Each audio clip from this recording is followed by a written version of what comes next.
Amigos, pues aquí asando una carnita del tigre, la especialidad del tigre, mis amigos, trabajando y cocinando aquí con el patrón. Hoy nos tocó hacer de comer acá en la montaña, con el chef de la montaña, miren nada más.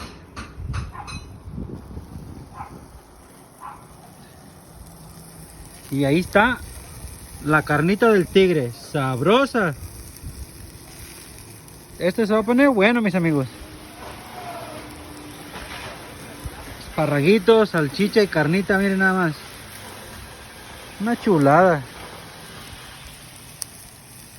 Muy buena que se ve.